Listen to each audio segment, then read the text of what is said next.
story begins with a splash. A young carp swims up to his mother and asks, where did his father go? Well, I don't know, it's hard to answer. I think he became a dragon. That's nonsense, Mom. Everyone else in the pond says you're crazy. Fish can't become dragons. Dragons aren't real. It's impossible. That's just a myth, like dragons and unicorns. Oh, that's rubbish. Don't listen to them. Come over here and I'll tell you about the Dragon's Gate.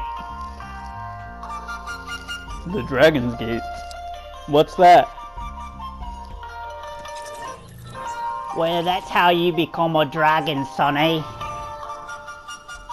Well, this is going to take a long time, so you may want to get some snacks. No, that's all right. I think I can wait for it. Well, I'm going to get food thousands of years ago.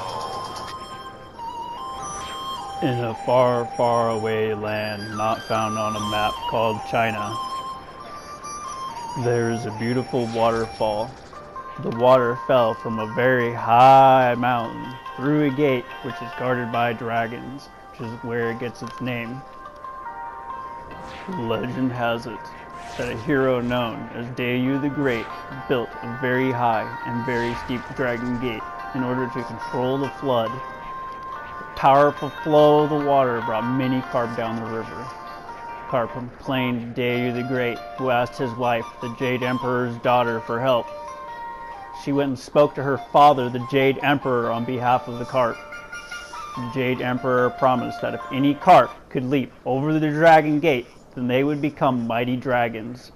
Thus, every spring that followed, herds of carp would gather at Longmen Falls on the Yellow River under the Dragon Gate to compete to see who would get to become a dragon.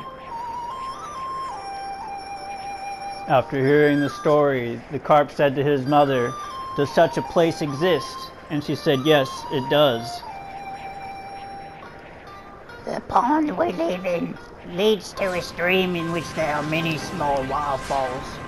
If you swim upstream and climb these small waterfalls, you will come to a waterfall called the Dragon's Gate.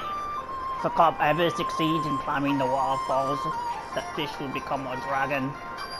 But it's not as easy because you get swept away by the rising current, or you get caught by the birds, or the foxes, or a bear, or one of the fishermen along the way. But whoever's brave enough to face their fears and overcome these challenges shall turn into a mighty dragon. After hearing the story, our little carp decided to go to the Dragon's Gate. He swam up the stream, out of the pond, over the small waterfalls, and he reached the bottom of the Dragon's Gate. And that's where he ran into a bunch of other fish, where he was watching them. They were trying to swim up the waterfall too to become dragons too, but they got swept away by the current, or they got caught by the birds, or they got caught by foxes and bears and the fishermen, right? After sitting there for some time and watching them, he came up with his own plan. He leapt to a small ledge near the bottom of the waterfall and began making his way from ledge to ledge, always keeping close to the rocks and rushing water, out of the reach of the birds and the foxes and the bears and the fishermen. After a long time, he reached the top, where he met a dragon who was guarding the gate. Now all he had to do was get past the dragon. But the dragon wouldn't allow him to pass, saying, "You're the little fish." Now the carp patiently waited and tried to figure out how he could trick the dragon into getting out of his way so he could pass through the gate.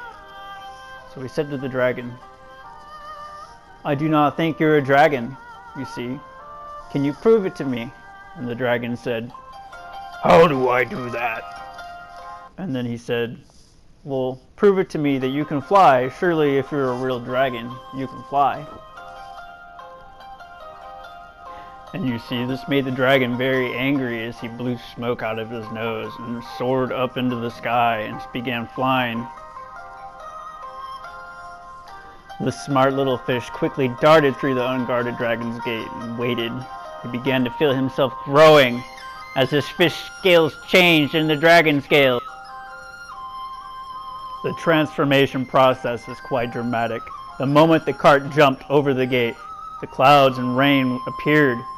Fire from the sky shot down and burnt his tail, and the carp would soon be transformed into a dragon.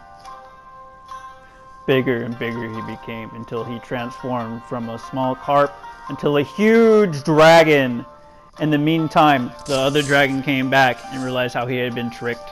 He praised the new dragon, having tricked him, saying, "I am happy to have you as a dragon because you are brave and you have dedication and cleverness." They both smiled as the rain parted and the sun came out, and then there was a double rainbow that day.